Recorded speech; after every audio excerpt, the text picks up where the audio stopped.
श्री शिवाय नमस्तुभ्यम। कभी दुख की घड़ी चल रही है, कभी समस्या चल रही है, तकलीफ चल रही है, रोग चल रहा है, बीमारी चल रही है, कष्ट बहुत है, तो उसके दरवाजे पर जाकर इस माथे को थोड़ा सा झुका लो। कभी कभी अगर तुमको लगे कि मेरे जीवन में बहुत बीमारियों ने मुझे घेर रखा है, तो प्रयास करा करो कि बेलपत्र,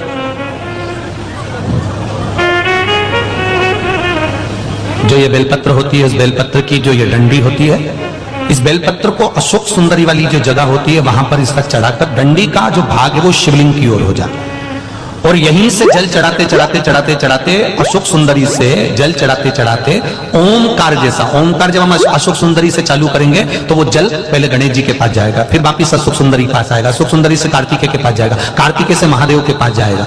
ऐसा ओमकार जैसा जल, जब तुम्हें लगे कि बीमारी बहुत घेर रखी है और बहुत बीमारी ने घेर लिया, कोई किडनी, कोई लीवर, कोई बहुत शरीर में कष्ट, कोई रोग बीमारी, या कहीं तुमको ऐसा लग रहा है कि मेरा गर्भ 20 साल हो गए, 22 साल हो गए, संतान नहीं, तब भी इस प्रयोग को जरूर करिएगा। डंडी का मुख शिवलिंग की ओर, पत्ती का मुख अशोक सुंदरी की ओर, जल चढ़ाते समय अशोक सुंदरी से धार चालू कर गणेश जी पर, गणेश जी मालूम है ना सबको कहां गणेश जी होते हैं, कहां कार्तिकेय होते हैं, एक बार समझ लो उसको भी अच्छे से।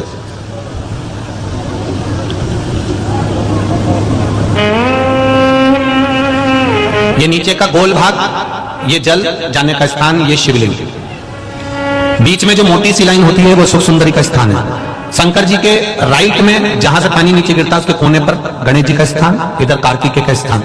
ये शिवलिंग, ये जो गोल भाग है माता पार्वती जी का हस्त कमल है। ऊपर से जो बूंद बूंद जल कलश में से गिरता है वो शंकर भगवान की 5 लड़कियां, जया, विषहरा, शामरीबारी, दौतली और देव, ये शिव जी की 5 लड़कियां ऊपर से जल की बूंद गिराती हैं। हम जब भी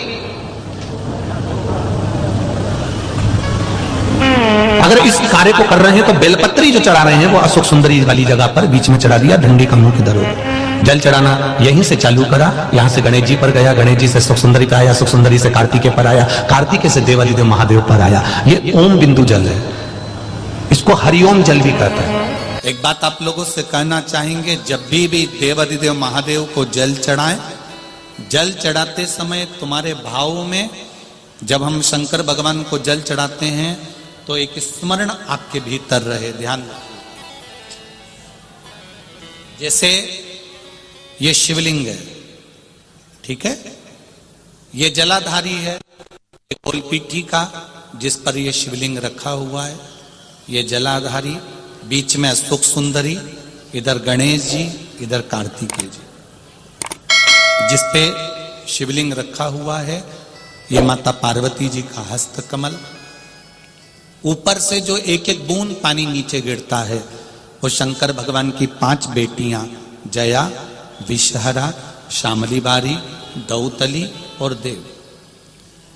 जब शिवजी को जल चढ़ाओ, शंकर भगवान को जल चढ़ाने के लिए सबसे पहले गणेश जी वाली जगह पर जल चढ़ाओ, फिर कार्तिकेय जी वाली जगह पर जल चढ़ाओ, फिर अशोक सुंदरी की जगह पर जल चढ़ाओ, फिर पीठिका पर जल चढ़ाओ, उसके बाद में शिवलिंग पर जल चढ़ाइए।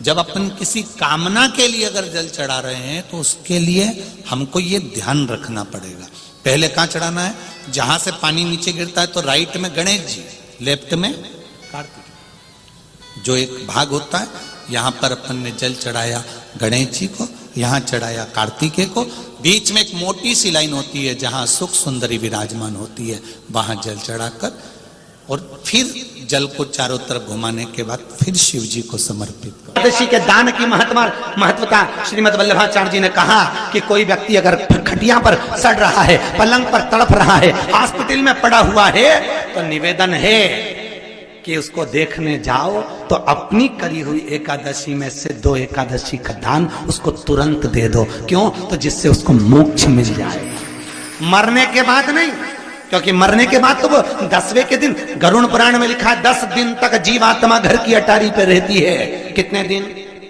10 दिन। 10 दिन के बाद जीवात्मा चली जाती है। कहां जाती है? उसको जहां जाना है। 3 दिन में उसको भोग भोगना पड़ता है जीवात्मा को। 3 दिन नरक का भोग भोगती है, उसके बाद स्वर्ग का भोग भोगती है। 18 दिन में ये प्रोसेस पूरी हो जाती है। कितने दिन? 18 दिन। 18 दिन के बाद में उस जीवात्मा को धान के खेत में पटका जाता है। किसके खेत में? धान के, चावल के खेत में। इसलिए कहते हैं एकादशी के दिन चावल मत खाओ। कहते कि नहीं कहते? और क्या कहते हैं? द्वादशी के दिन चावल खाना जरूरी है। एकादशी का पालना करना है तो द्वादशी को चावल का एक ग्रास खाओ, तब द्वादशी को चावल खाओगे तो एकादशी लगेगी।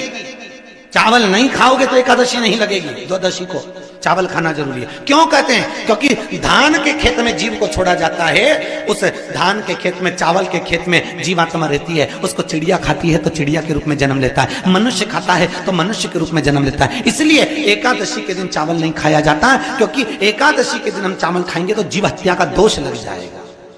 फिर कब खाना है? द्वादशी के दिन। द्वादशी के दिन क्यों खाया जाता है?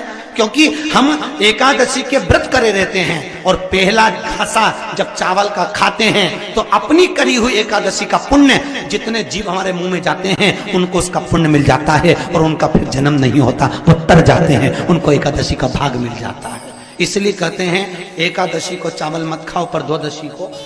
एक बात और याद रखिए, जिन बेटे बेटियों की शादी नहीं हो रही, 30 साल, 32 साल, 35 साल, 40 साल, 28 साल, 27 साल हो गए, उनसे निवेदन है कि जब भी आप देवादिदेव महादेव को जल समर्पित करें, जल चढ़ाने के बाद शुरुआत भी अशोक सुंदरी से करें और चढ़ाने के बाद में समापन भी शिवलिंग पे चढ़ाने के बाद अशोक सुंदरी पर करें। जब हम कम से कम 3 महीना लगातार अशोक सुंदरी से जल चढ़ाकर, शिवलिंग पे जल चढ़ाकर अशोक सुंदरी पर उस जल की धार का विराम करते हैं तो ये निश्चित है कि बाबा देवादिदेव महादेव की कृपा से 3 महीने के अंदर विवाह पक्का हो ही जाता है। निश्चितता।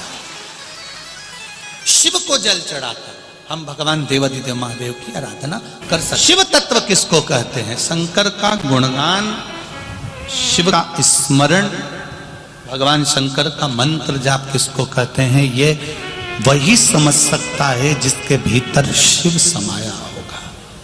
और एक विश्वास के साथ आप लोगों से कहना चाहूंगा, जितने लोग आस्था पर कथा सुन रहे हो, जितने फेसबुक यूट्यूब पर सुन रहे हो और जितने लोग मालेगांव की ये पवित्र भूमि पर बैठकर कथा सुन रहे हो, आप दिल से उसकी कथा सुनना।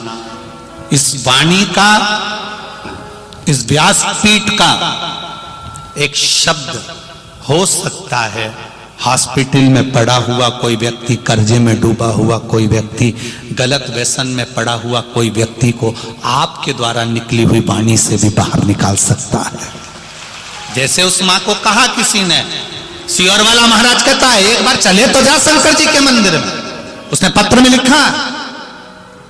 जब वो सियोर वाला महाराज कहता है, चिल्ला चिल्ला कर कहता है, एक लोटा जल सारी समस्या का हल, तो जा।